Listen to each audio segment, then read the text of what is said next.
Assalamualaikum warahmatullahi wabarakatuh. Saya Dia dari Tera Madani. Saya akan membahas tentang akuntansi ijarah. Baik, langsung saja kita mulai. Yang pertama ada pengertian dari akuntansi ijarah. Ijarah adalah akad pemindahan hak guna atau manfaat atas suatu aset dalam waktu tertentu dengan pembayaran sewa tanpa diikuti dengan pemindahan kepemilikan aset itu sendiri.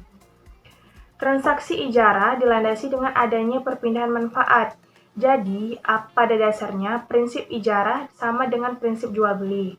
Perbedaannya terletak pada objek transaksinya. Bila pada jual beli transaksinya barang, maka pada ijarah bisa berupa jasa, baik manfaat atas barang maupun manfaat atas tenaga kerja. Setelah kontrak berakhir, penyewa mengembalikan barang tersebut kepada pemilik. Selanjutnya ada landasan fikih dan fatwa DSN tentang transaksi ijarah. Yang pertama, landasan fikihnya ada dua, menurut Al-Quran dan Al-Hadis. Kalau menurut Al-Quran, dalam Quran Surah Al-Baqarah ayat 233, yang artinya, dan jika kamu ingin anakmu disusukan oleh orang lain, tidak dosa bagimu apabila kamu memberikan pembayaran, menurut yang patut.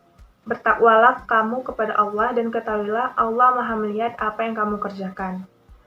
Sedangkan menurut hadis riwayat Bukhari dan Muslim, diriwayatkan dari Ibnu Abbas oleh Rasulullah SAW bersabda, berbekam kamu, kemudian berikanlah olehmu upahnya kepada tukang bekam itu.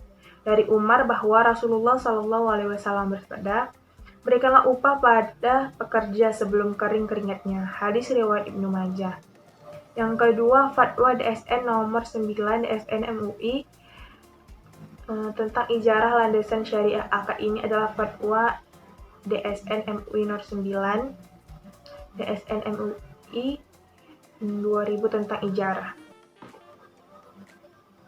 Selanjutnya ada rukun dan syarat transaksi syariah. Yang pertama ada transaktor yang terdiri atas penyewa atau nasabah dan pemberi sewa atau bank syariah. Yang kedua ada objek kontrak. Ijarah meliputi pembayaran sewa dan manfaat dari penggunaan aset. Yang ketiga ada ijab dan kabul dalam akad ijarah, merupakan pernyataan dari kedua belah pihak yang berkontrak. Dengan cara penawaran dari pemilik aset atau bank syariah, penerimaan yang dinyatakan oleh penyewa atau nasabah. Selanjutnya ada syarat sah transaksi syariah. Yang pertama ada pelaku transaksi adalah orang yang boleh mengadakan transaksi atau balik dan berakal. Yang kedua, ada adanya kejelasan jasa atau manfaat yang dibeli semisal menempati suatu rumah atau pelayanan yang diberikan oleh pembantu rumah tangganya. Yang ketiga, ada kejelasan nominal uang sewa atau gaji pekerja. Yang keempat, ada jasa atau manfaat yang dijual. Adalah manfaat yang dinilai mubah oleh syariat, semisal menempati suatu rumah. Ijarah tidak sah manakala jasa atau manfaat yang dijual adalah manfaat yang haram. Semisalnya menyewakan rumah atau kios yang jualan kamar, atau menyewakan kamar hotel yang sistem short time untuk melakukan zina.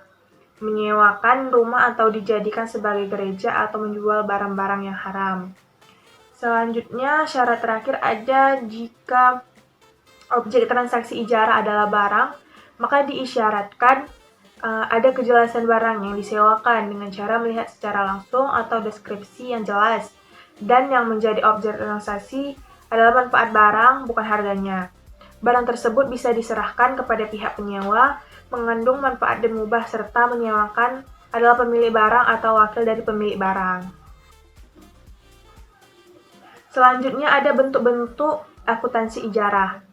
Yang pertama, ijarah dengan janji akan menjual pada akhir masa sewa.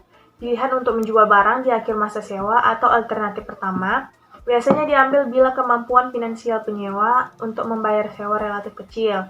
Karena sewa yang dibayarkan relatif kecil, akumulasi nilai sewa yang sudah dibayarkan sampai akhir masa periode sewa belum mencukupi harga beli barang tersebut dan margin laba yang ditetapkan oleh bank. Karena itu, untuk menutupi kekurangan tersebut, bila pihak penyewa ingin memiliki barang tersebut, ia harus membeli barang tersebut di akhir periode. Yang kedua ada ijarah dengan janji untuk memberikan hibah pada akhir masa sewa, pilihan untuk menghibahkan barang di akhir masa sewa, atau alternatif kedua. Biasanya diambil bila kemampuan finansial penyewa untuk membayar sewa relatif lebih besar. Karena sewa yang dibayarkan relatif besar, akumulasi sewa di akhir periode sewa sudah cukup untuk menutup harga beli barang dan margin laba yang ditetapkan oleh bank. Dengan demikian, bank dapat mengibahkan barang tersebut di akhir masa periode sewa kepada pihak penyewa. Sekian presentasi dari saya tentang akuntansi ijarah. Apabila ada salah-salah kata saya mohon maaf. Saya akhiri. Wassalamualaikum warahmatullahi wabarakatuh.